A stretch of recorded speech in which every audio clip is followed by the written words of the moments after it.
Bom dia, meus amigos. Sejam todos muito bem-vindos.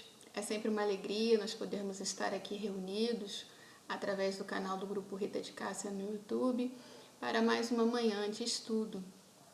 Então, para que nós possamos iniciar, vamos fazer a nossa prece de abertura, agradecendo a Deus por mais essa oportunidade, por todo o amparo, por toda a proteção que recebemos e pedindo a Maria de Nazaré, nossa mãe querida, a Rita de Cássia, patrona de nossa casa, um envolvimento amoroso que nos traga paz, nos traga serenidade, para que possamos extrair o melhor proveito das reflexões que nos serão trazidas. Que assim possa ser, graças a Deus. Bom, meus amigos, o nosso estudo de hoje está baseado no Evangelho segundo o Espiritismo, no capítulo 17, item 10, em uma mensagem intitulada O Homem no Mundo. E ela sintetiza para nós como nós podemos extrair o melhor proveito da nossa vida aqui enquanto encarnados, mas sem perder de vista a nossa condição de espíritos imortais. Esse, sem dúvida, é o nosso maior desafio. Como ressignificar a nossa realidade de modo que os valores do mundo não entrem em conflito com os valores do espírito. E para isso nós precisamos compreender a utilidade do processo material na nossa vida. Teilhard de Chardin, um padre jesuíta e teólogo francês do século XIX, tem uma frase que nos ajuda a refletir nesse sentido. Ele nos diz: não somos seres humanos vivendo uma experiência material. Somos seres espirituais vivendo uma experiência humana. Esse é o divisor de águas na vida do homem no mundo. É o despertar da sua consciência para essa realidade, de que somos espíritos imortais. Estamos no mundo, mas não somos do mundo. E por que isso é tão importante? Porque nós passamos a compreender que essa existência é apenas uma pequena etapa da nossa vida. Nós já tivemos inúmeras existências pretéritas e teremos tantas outras futuras. E como nos diz a questão 132 do Livro dos Espíritos, nós estamos aqui para progredir. Então, estar encarnado nos possibilita crescimento. Mas não basta sabermos que somos espíritos imortais. Precisamos viver como tais. É aqui, na experiência, na matéria, que nós vamos conseguir desenvolver as nossas habilidades, construir as nossas potencialidades e também identificar aqueles hábitos que nós ainda trazemos arraigados em nós, aqueles padrões de comportamento que precisam ser modificados. Mas será que viver como espíritos imortais no mundo significa se isolar de tudo e viver uma vida contemplativa, somente orando e buscando a elevação espiritual? Muito ao contrário. Se nós olharmos para a encarnação de Jesus aqui na Terra, nós vamos perceber que muito mais eficaz do que toda a prática ritualística de uma vida mística é o relacionamento com o outro, é a convivência em todos os ambientes e em todos os momentos. E isso é extremamente importante, porque muitas vezes nós acreditamos que para progredirmos espiritualmente, para nos elevarmos, nós precisamos criar uma série de restrições com relação a lugares, a pessoas, a condutas. Vejam, Jesus conviveu com as mais variadas pessoas. Jesus esteve em festas de casamento, sentou à mesa do publicano. Ele viveu os costumes da sua época, mas em nenhum momento ele deixou de cumprir as leis divinas. E a lei é de sociedade.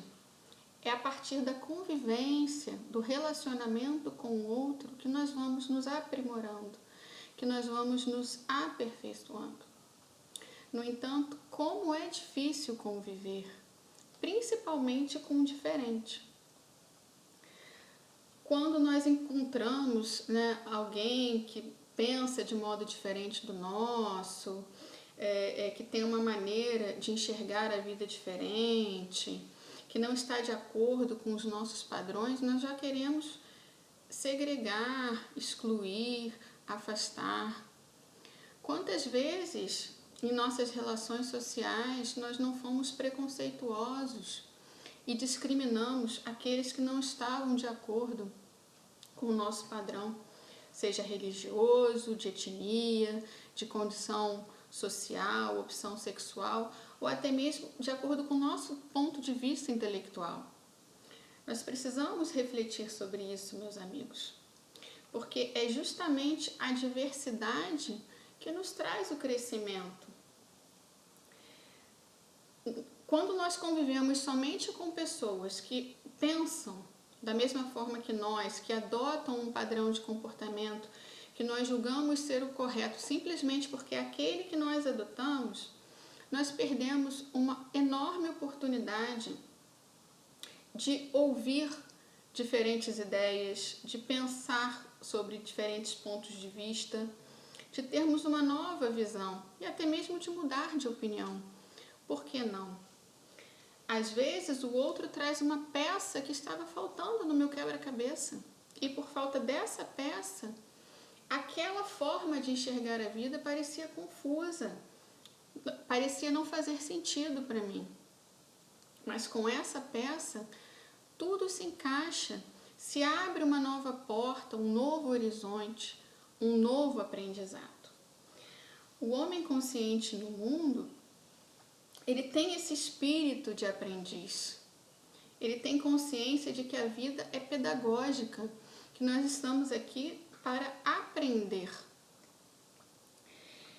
E um ponto fundamental no nosso processo de evolução, de aprendizado, é a questão da união.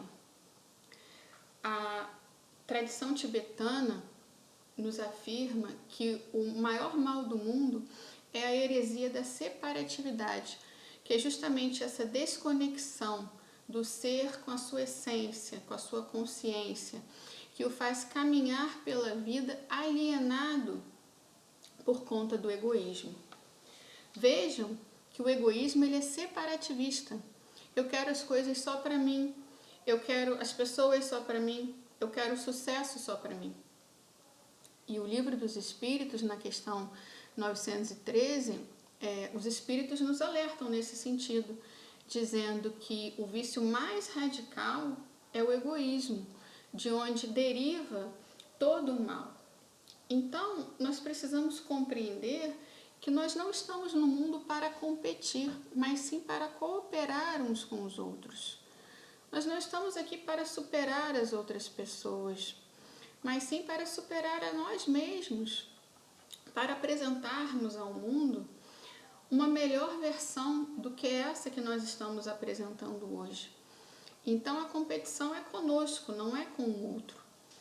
Nós estamos aqui para superar as nossas dificuldades, as nossas limitações, dentre elas o orgulho, o egoísmo, o interesse pessoal.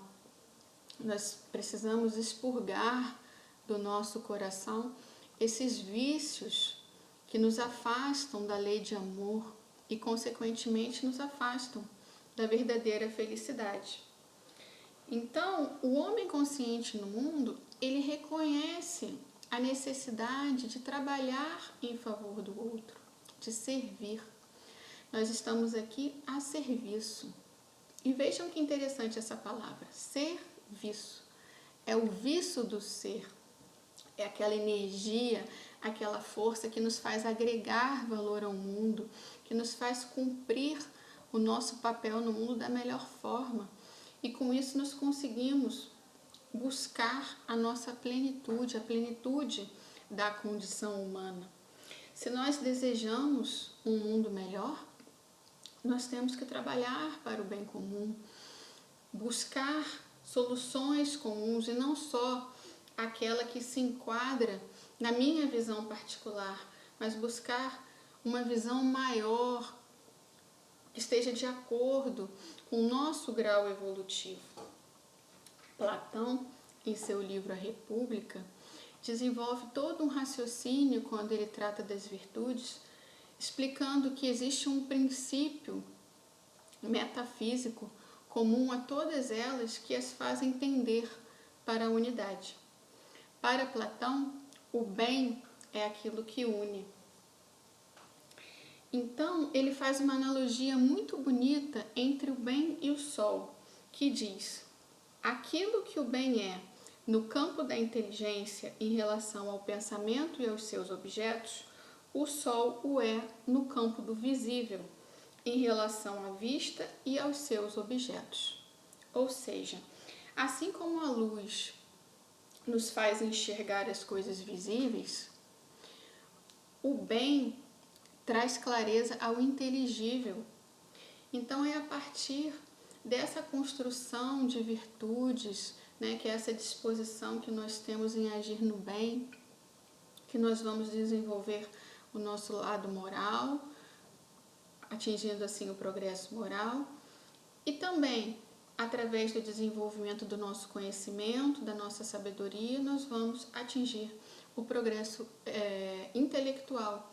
Nós precisamos buscar o equilíbrio entre esses dois, né? O moral e o intelectual. E Paulo, na questão 1009 do Livro dos Espíritos, ele vai nos dizer que o fim da humanidade é gravitar, né, em direção à unidade divina, gravitar para a unidade divina.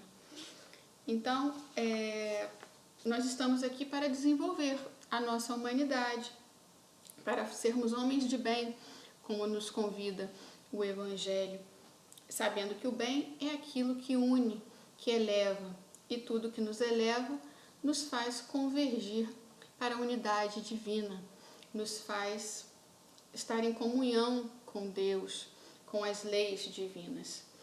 Então, o homem consciente do mundo consegue compreender que quando Jesus afirmou: sede perfeitos, como perfeito é o vosso Pai Celestial, ele estava dizendo para nós sermos perfeitos de acordo com as nossas possibilidades hoje, de acordo com o nosso grau evolutivo. Ou seja, para nós fazermos o melhor possível, de acordo com a nossa evolução hoje. E Emmanuel, no capítulo 11 do livro Canais da Vida, ele nos traz algumas dicas de como o homem consciente pode agir no mundo. Ele diz: desperta e faze algo que te impulsione para frente na estrada da elevação. A vida não reclama atitudes sensacionais, gestos impraticáveis, espetáculos de súbita grandeza. Pede simplesmente sejas sempre melhor para aqueles que te cruzem os passos. Ou seja, nós não precisamos de grandes gestos para evoluirmos espiritualmente. Porque às vezes nós olhamos para a vida desses grandes missionários e acreditamos que só através de grandes gestos de renúncia, de bondade, nós conseguiremos atingir a perfeição. Mas vejam que Emmanuel nos diz que basta que nós consigamos ser o melhor para aqueles que cruzarem o nosso caminho. São nos pequenos gestos, nas pequenas atitudes. Nós não podemos perder de vista que o desenvolvimento espiritual, esse desenvolvimento da espiritualidade em nós, ele se dá na caminhada. É um processo, uma jornada. E cada um está em um determinado ponto dessa trajetória. Então, a nossa missão é dar o nosso melhor aos que estão à nossa volta. Lembrando que nós só podemos dar aquilo que nós temos. Por isso que é tão importante nós cultivarmos bons pensamentos e bons sentimentos no nosso íntimo. Nós precisamos utilizar todo o nosso conhecimento, a nossa inteligência a serviço do bem. Porque vejam, conhecimento que não se destina, né, a uma mudança de atitude, uma mudança de comportamento, acaba se transformando num conhecimento vazio. É a mesma coisa que nós estarmos com dor de cabeça e termos um remédio para melhorar e ficarmos com o remédio ali na mão e não tomarmos. Não vai surtir efeito. Então nós precisamos colocar a nossa inteligência a serviço do bem. E as experiências que nós vivenciamos aqui no mundo material, elas são justamente para que nós possamos superar as nossas dificuldades internas. Vejam que nós não precisamos negar a nossa condição humana, e sim amansar os nossos impulsos. Por quê? Porque nós só vamos conseguir evoluir a partir desse mergulho no nosso íntimo, no nosso mundo interior, através de um processo de autoconhecimento, para que nós possamos identificar aquilo que ainda precisamos trabalhar. Porque nós só conseguimos modificar aquilo que nós reconhecemos, aquilo que nós conseguimos enxergar. E Jesus, na condição de guia e modelo da humanidade, ele caminha conosco nesse processo. O mundo é um instrumento para que nós possamos praticar a caridade, como Jesus nos ensinou.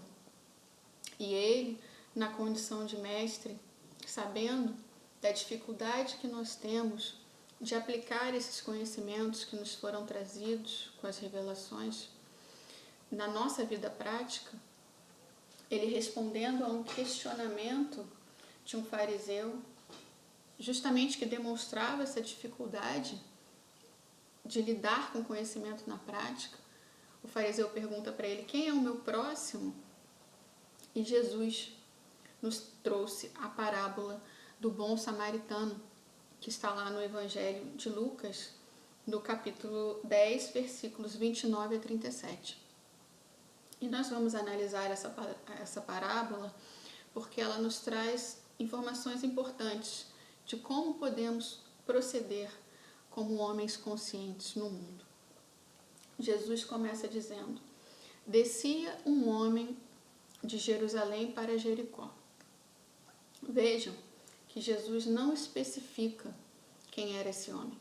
Se era rico, se era pobre, se era de condição importante ou não. Poderia ser qualquer um. Poderia ser qualquer um de nós. Jerusalém é uma cidade situada no alto, onde naquela época havia o templo. E até hoje é considerada uma cidade sagrada para os judeus. Já Jericó é uma cidade situada a 250 metros abaixo do nível do mar, ali junto ao Mar Morto. E na época era conhecida como uma cidade mercantil, onde as relações, as transações comerciais aconteciam. Então vejam que na parábola, Jerusalém simboliza a sacralidade, o espírito, enquanto Jericó simboliza o material, o transitório, o que é perene. E o que significa descer de Jerusalém para Jericó? Significa se afastar dos valores espirituais e ir em busca somente dos valores materiais. Ou seja, significa uma inversão de valores. E quando isso acontece, nós nos tornamos presas fáceis para o orgulho, para o egoísmo, para o interesse pessoal e nos afastamos das leis divinas, o que nos causa sofrimento.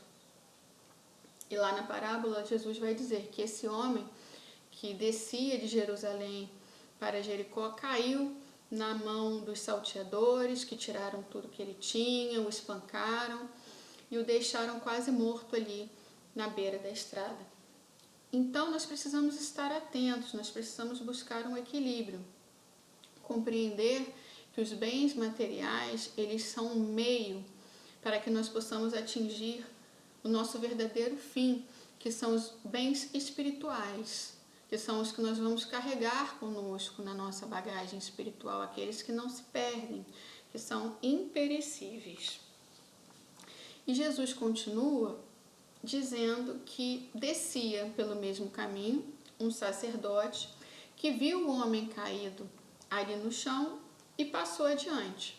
E da mesma forma veio um levita, também descendo pelo mesmo caminho, viu o homem naquele lugar caído e também prosseguiu. Observem que interessante. Jesus disse que tanto o sacerdote quanto o levita estavam descendo por aquele caminho. E isso explica por que eles não pararam para auxiliar o próximo. Porque eles estavam tão preocupados com eles mesmos que eles não conseguiram enxergar a necessidade do outro.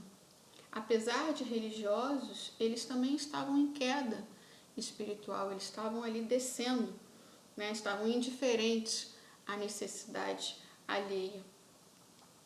E aí Jesus narra que veio um samaritano que estava em viagem e, vendo aquele homem ali caído, foi movido por um sentimento íntimo de compaixão e cuidou das suas feridas, colocou aquele homem no seu animal, levou ele até uma estalagem, deixou um dinheiro, né, no dia seguinte com o hospedeiro da estalagem, disse: cuida dele, que se tiver mais algum gasto, quando eu retornar, eu acerto esse valor. Ou seja, o samaritano era um homem que estava em viagem, ele estava ali de passagem, era um peregrino, ele era um homem no mundo, mas que não era do mundo, assim como nós. E ele enxerga o próximo, ele consegue perceber a necessidade daquele que estava ali caído e chega aos pés dele, pés que simbolizam, né, a nossa conexão com a terra, a nossa base de sustentação. Então, o samaritano, ele atende às necessidades primordiais daquele outro naquele momento, mas ele não deixa de seguir o seu caminho. E isso é interessante da gente pontuar. Jesus faz questão de colocar lá que ele oferece o auxílio dentro das suas possibilidades, mas não se desvia da sua realidade, ele segue o seu rumo. E aí, concluindo, Jesus pergunta então para o fariseu: qual desses três parecia ser o próximo daquele que estava caído? E o fariseu responde que tinha sido aquele que tinha agido com misericórdia. E Jesus diz: vai e faze da mesma maneira. Ou seja, esse é o convite de Jesus para todos nós, de como nós podemos agir no mundo. É um convite para que nós possamos agir com jovialidade, pois quem segue o caminho espiritual é leve, é feliz, é livre de preconceitos, porque consegue compreender que nós não estamos aqui somente buscando a nossa evolução, o nosso crescimento individual, mas que nós estamos aqui também para auxiliar a coletividade. E a melhor forma de fazer isso é praticando a caridade. Praticando a caridade material, porque ela é muito importante, já que nós vivemos num mundo ainda com muitas desigualdades, mas, sobretudo, praticando a caridade como Jesus nos ensinou, através da benevolência para com todos, da indulgência com as imperfeições alheias e o perdão das ofensas. Ou seja, a gente também tem que agir com um sentimento de compaixão para com o outro. E aqui é importante a gente pontuar, porque muitas pessoas acham que compaixão é você ter pena do outro, é você ter dó do sofrimento do outro. Como se nós estivéssemos numa posição de superioridade e o outro estivesse numa posição de inferioridade. E não é isso. Compaixão é um sentimento que faz a gente se colocar no lugar do outro, sentir aquilo que o outro está sentindo e transmutar esse sentimento em solidariedade, ou seja, uma vontade de ajudar. Dalai Lama, ele tem um conceito de compaixão que eu gosto muito, que diz que a verdadeira compaixão não é pena, dó nem apego. É a compreensão da igualdade real entre todos.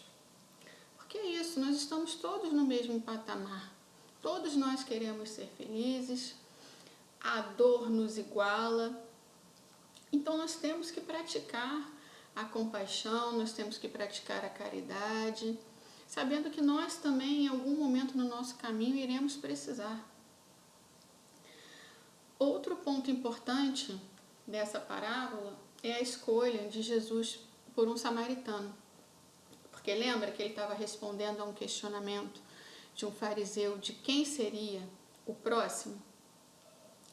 E os judeus, eles consideravam que os samaritanos eram impuros. Por quê? Porque eles não seguiam exclusivamente os ensinamentos do povo hebreu. Eles já tinham incorporado à sua cultura, aos seus costumes, ensinamentos de outros povos. Então Jesus traz a figura do samaritano para mostrar que a nossa capacidade de amar, de praticar a caridade, não pode estar condicionada. Nós temos que amar e praticar a caridade a todos indistintamente. E o próprio Cristo já tinha nos alertado nesse sentido quando ele nos disse: se amardes somente o que vos amam, que recompensas tendes? Não fazem mesmo os publicanos? Ou seja, se eu gosto só daqueles que gostam de mim, que fazem parte do meu grupo, se eu ajudo só aqueles daquele meu grupinho ali, o que eu estou fazendo demais? Vejam que o convite do Cristo é para que nós possamos desenvolver em nós um sentimento de fraternidade universal, compreendendo que nós todos somos irmãos em humanidade. E daí vem a necessidade da prática da caridade uns com os outros, da prática do perdão, do auxílio, justamente desse sentimento maior de amor incondicional. E não é por outro motivo que Jesus é considerado o guia e modelo da humanidade, como nos diz a questão 625 do Livro dos Espíritos, porque ele vivenciou tudo aquilo que ele nos trouxe.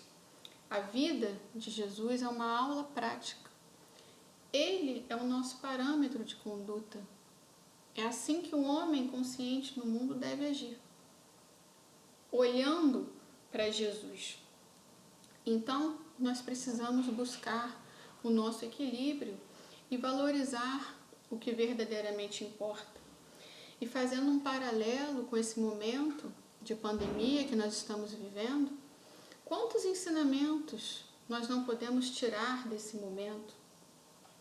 A pandemia fez muitos de nós perceber que faz muito mais falta um abraço, a convivência com os nossos parentes e amigos, do que aquele consumismo desenfreado a que estávamos submetidos, que muitas vezes comprávamos coisas que sequer estávamos precisando.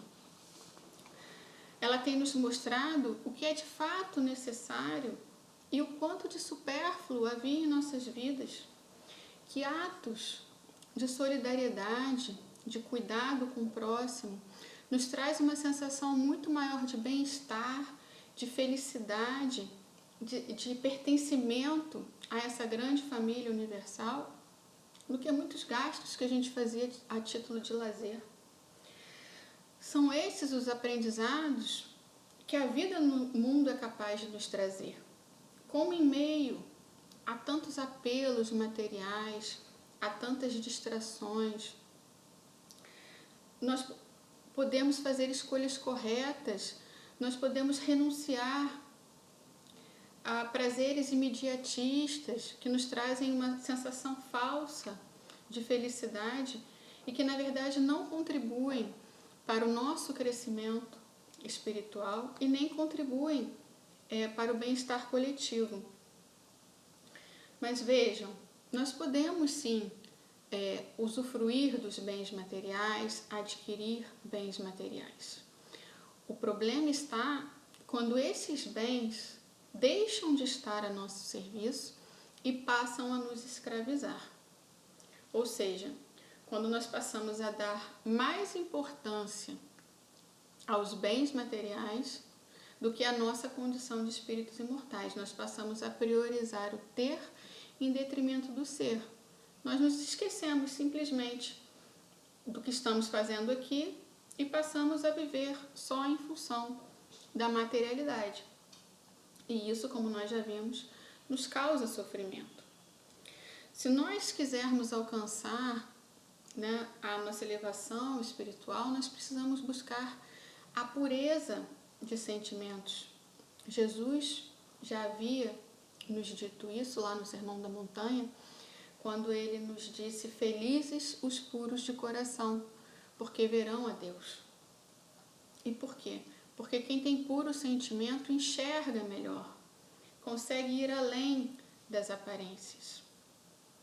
O homem consciente no mundo, ele tenta viver de acordo com a emanação do seu próprio ser, de acordo com a sua consciência, de acordo com a qualidade dos seus pensamentos e dos seus sentimentos. E como é que ele faz isso? Como é que isso reflete no dia a dia? A partir da pureza de intenções. É estar 100% presente em tudo que estamos fazendo, é santificar até as tarefas mais simples.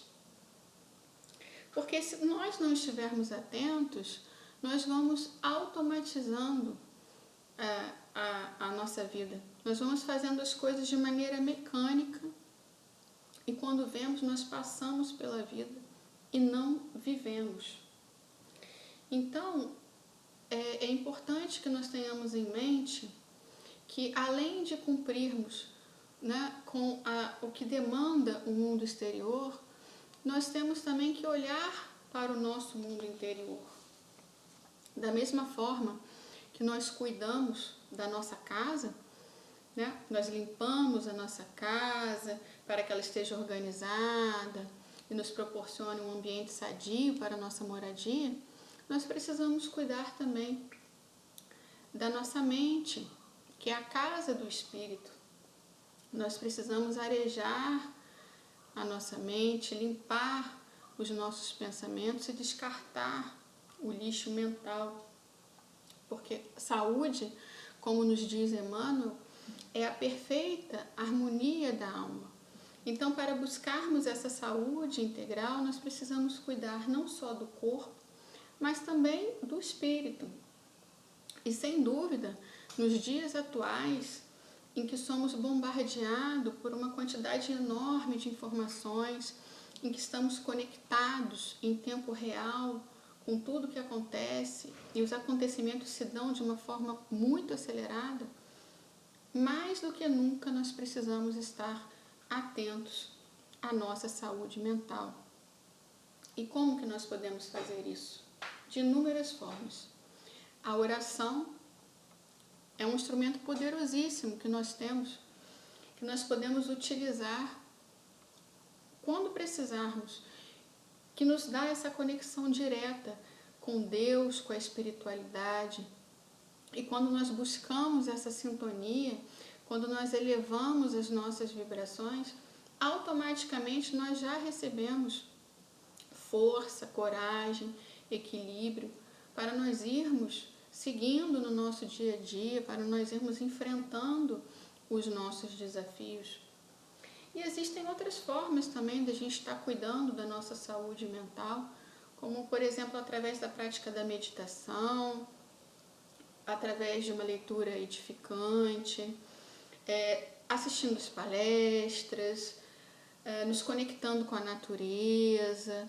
Enfim, existem inúmeras formas.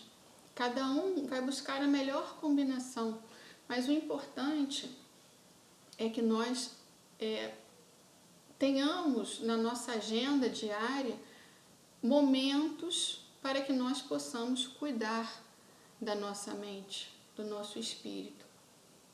E, aliás, nunca foi tão importante esse cuidado com a saúde mental. Principalmente agora, nesse momento de pandemia que nós estamos vivenciando, de isolamento social. É extremamente importante nós cuidarmos para que possamos manter os nossos pensamentos equilibrados, os nossos sentimentos pacificados, numa boa vibração, pois assim nós vamos atravessar de maneira mais serena esse desafio que nós estamos vivenciando.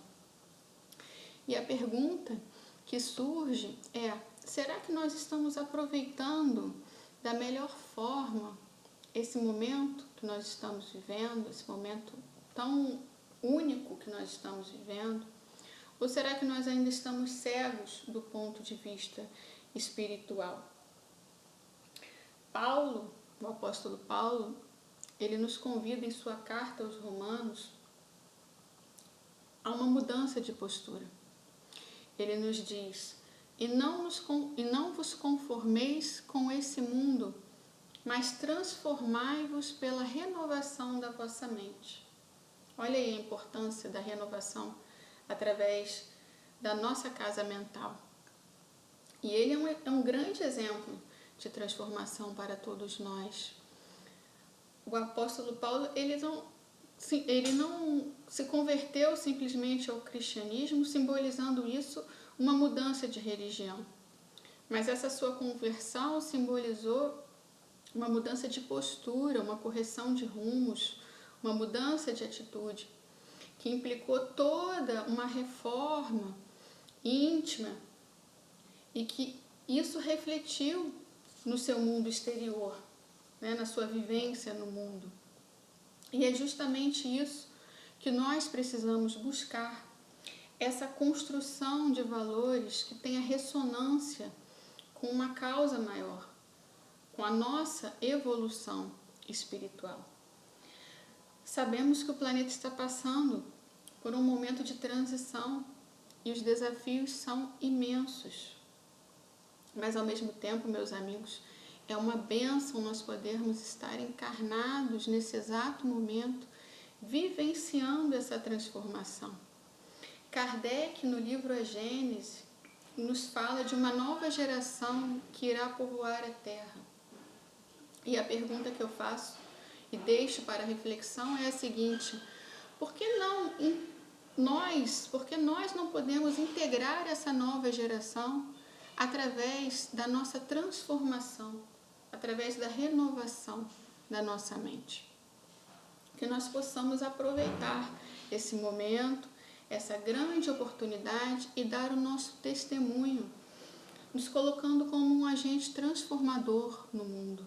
Que nós possamos colocar a serviço do bem todo esse amor que nós já construímos em nós, porque o homem consciente no mundo, ele sabe que só o amor é capaz de cobrir a multidão de pecados.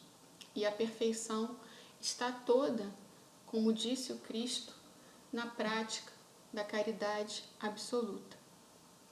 Então, que Jesus nos abençoe, que nós possamos aproveitar essa oportunidade de estarmos aqui no mundo, nesse momento de transição, e que nós possamos contribuir com o nosso melhor, oferecendo o melhor ao nosso planeta e o melhor ao nosso próximo.